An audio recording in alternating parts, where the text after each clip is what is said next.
Hey there everyone, Lacerated Potato back here with another episode of Let's Play Phantasy Star for the End of the Millennium. So, last episode saw an intro to the game, kind of a story behind it, and who we are, Chaz and Alice, what we do, hunters, on contract for anything it seems.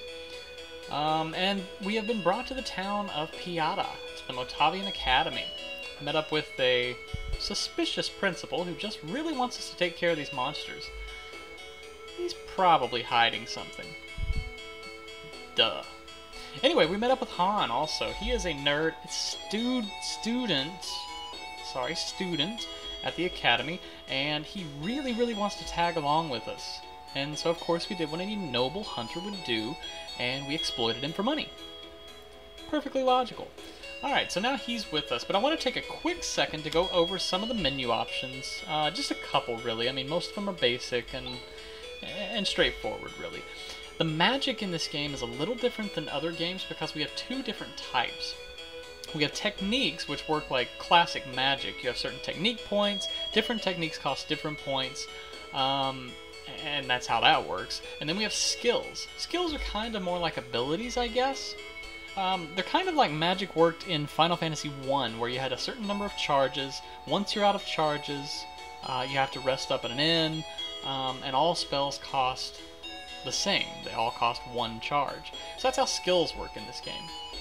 Equipment is exactly the same as it would be in any other game. Let's take a look at the state option here. Order. You can reorder your party if needed. I think your first character, it goes in order of characters. Your first character is most likely to be hit, and your last character is least likely to be hit. So, you know, order your party accordingly. Alice is in the lead for now, but Chaz might be in the lead eventually if he gains enough stats. For status, you know, it's basically the same. Alice, we have different stats here. Alice, for instance, is level 7. We have no idea how old she is. She could be thousands of years old for all we know. Probably not. But anyway, strength is attack power, mental is your technique power, and I think it determines the power of some skills. Agility determines speed in battle, so you want to have higher agility. Your higher agility characters will attack first.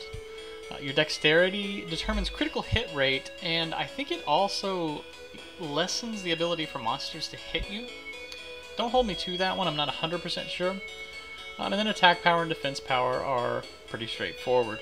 Alice attacks with a boomerang, and the neat thing about that is that it attacks all enemies at once.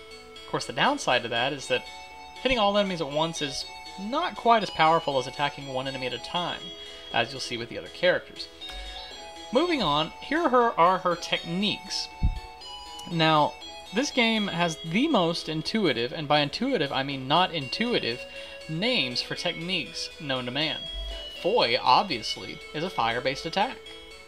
Completely obvious. Anyone should know that. Shift raises your attack power, and Saner raises your agility. Anyone with half a brain cell can deduce that. Or not at all, you know.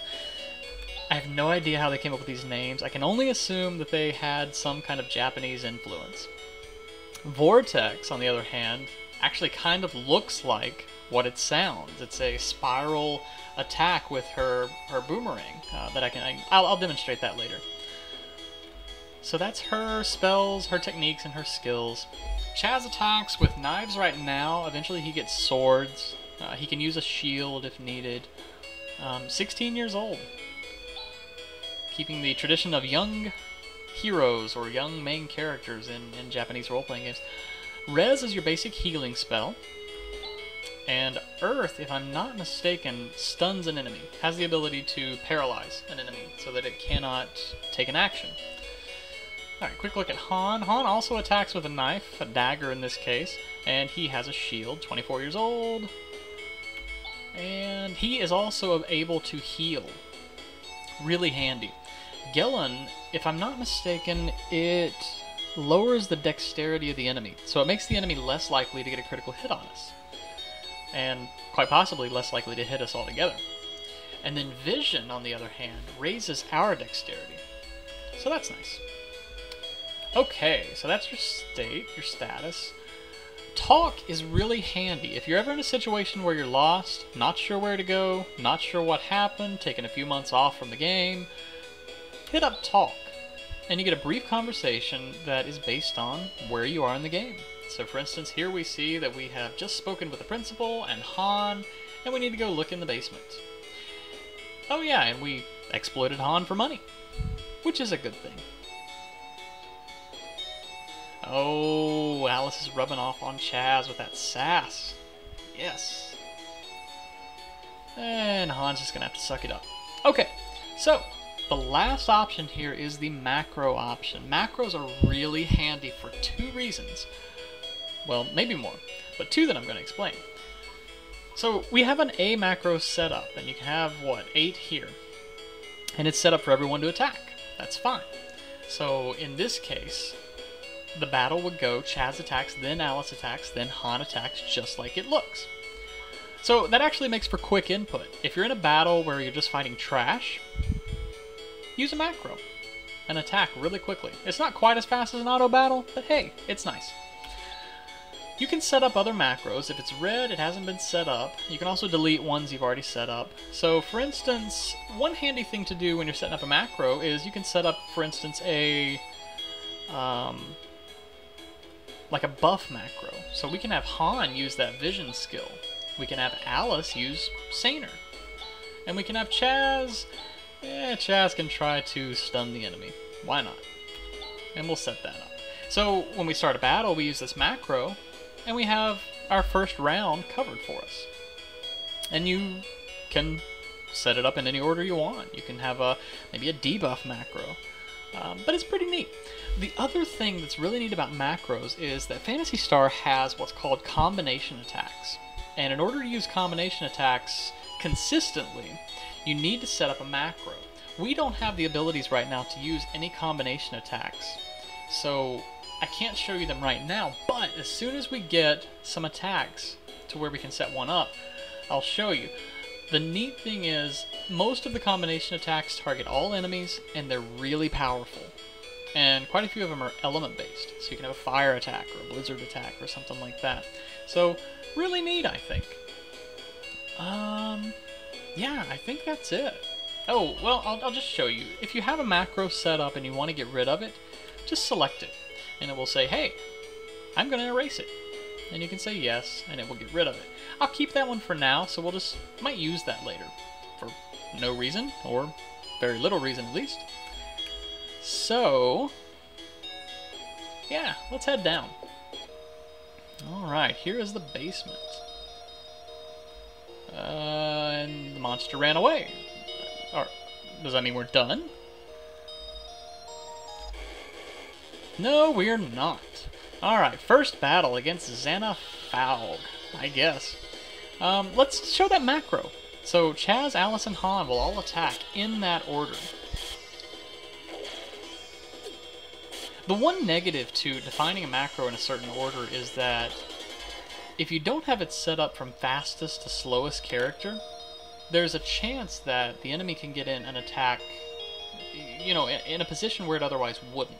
So you might want to be careful when setting up macros to take the agility stat in mind. Alright, so we opened up our first chest here, and we got a monomate. That is the item equivalent of a res spell, and it's a basic healing item. Let's see what we've got over here. Alright, so we have another chest, and we have 100 Meseta. Awesome. And down we go. And an antidote. I bet you can't guess what an antidote does. Ooh, here we go. These are Zoran bolts. I don't know what the name means. Can't tell you much of anything. Just gonna use that macro. Again, these battles are really straightforward. They're not doing much damage, and I'm not even having to heal. So, hey. Ooh, there you go. Chaz gained a level. Ooh, and so did Han. Neat. And we, whoa, have reached the bottom, but what have we here? We have red heart-looking things in tubes. And a green guy. Any idea what this means? Yeah, it's time for a boss. Alright. Hey, you know, while we're here, let's use that macro we set up, our buffing macro. So Han is going to cast Vision, Alice is going to use Saner, and then Chaz is going to try to stun the main guy there. Didn't work, I don't think. That fission spell, so he produces one offspring every single turn. Oh. What I'm going to do is I'm going to attack the middle guy with everyone, and Alice's boomerang attack will eventually hit all the guys at once, so she will take care of those outside guys, you know, relatively easy. In fact, every single turn, one of the outside guys should die. So to make this battle as quick as possible, we're just going to mess up. We're going to attack the middle guy with Chaz and Han. And nobody is doing any damage whatsoever except for the one hit point.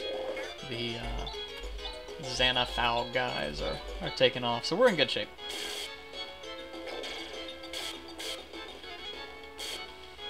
I'm not entirely sure what happens if you let the main guy there keep both of his offspring. I'm not sure if he attacks after that, but, you know, for the sake of the game, I don't think I'm going to let him.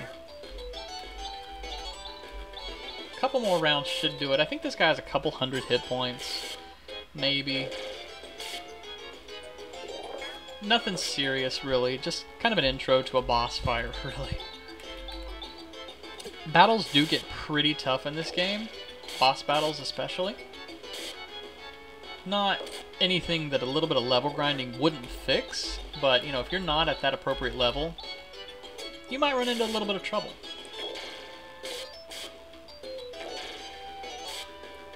Alright, took care of them. 81 experience. Oh, nobody gained any levels. We did it! Yes! Chaz, you suck. Aww. Yeah, if Alice weren't there, we'd have probably... Well, we probably would have won anyway. Hey, Han. Breeding monsters? I bet you don't know anything. You're as sneaky as the principal. Uh-huh.